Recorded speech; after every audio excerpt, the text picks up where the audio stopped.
Most architecture students at most universities learn to design buildings, but don't actually build anything bigger than a model. Construction isn't an architect's job. After all, their job is to design. But behind me is Poly Canyon, up in the hills above California Polytechnic State University, or Cal Poly for short.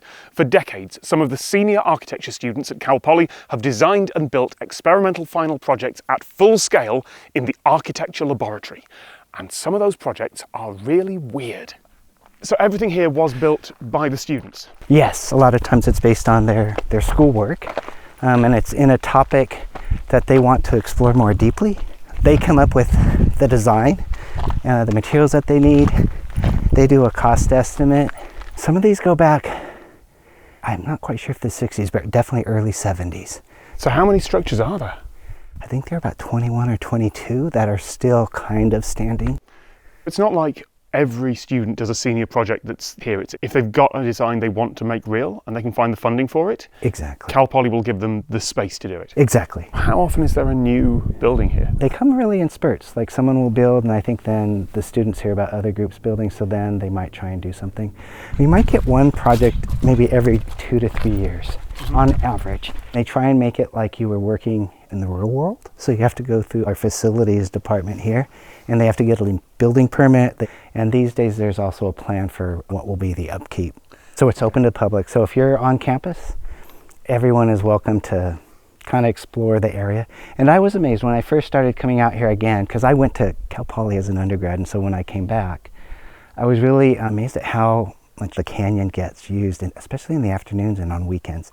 There's quite a bit of foot traffic. I've seen little tensegrity structures for desk toys, but that's a full building. That's massive. That must have been done in computer simulation first. They did do some computer modeling. I had them build some models with stick and string so that we could just make sure we got the geometry right. Close up, this almost seems reasonable. My brain's not breaking looking at it. And then you take a step back and you realise that this whole central section and the two things dangling down here, it's just these cables. Exactly, yeah. It really feels like it should drop down.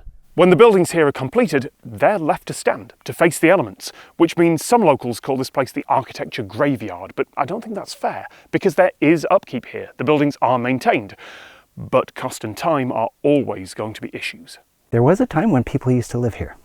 Really? They were curators of Poly Canyon. And so they lived in some of these various structures. They would stay here, and they had running water and some electricity, but they would stay here, and the idea was that they would do minor repairs in exchange for housing. It was a really interesting time. This was the last space that was used for caretakers. 2 bedrooms. They were in, one was in this module here, this square that you see above your head.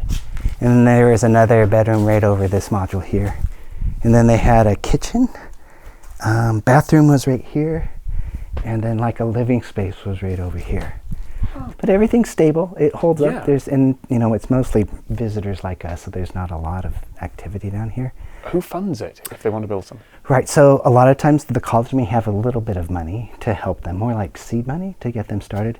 But the students will go out to companies that have a relationship with the college, and they'll pretty much ask for not necessarily money, but materials that company sells. And they're actually doing the graft to put stuff together. They did everything together. It's amazing what you'll see. And then actually 2 of them ended up coming back and getting married here. So, yes. In Poly Canyon? In Poly Canyon, under their structures. I really like this place. I've wanted to visit here for a long time, but parts of it are run down. As soon as one vandal tags a structure and breaks the ice, a lot more people think it's somehow okay to turn up with spray paint. I'm worried about publicising this. I've got a responsibility to the places I visit and the people I work with, and there are plenty of other things that have been ruined by too many tourists or too many YouTubers. But Poly Canyon is open to the public. You can hike out here and stand in these buildings yourself. This isn't an architecture graveyard, it's an art gallery. The hope was, if we can show that it is still living, right? That maybe people start to take care of it, so that it can last for the next generation of students.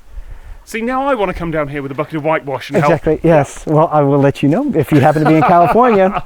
So, I might take you up on that. Or even if you know people. Yeah, we'll put you up for the night.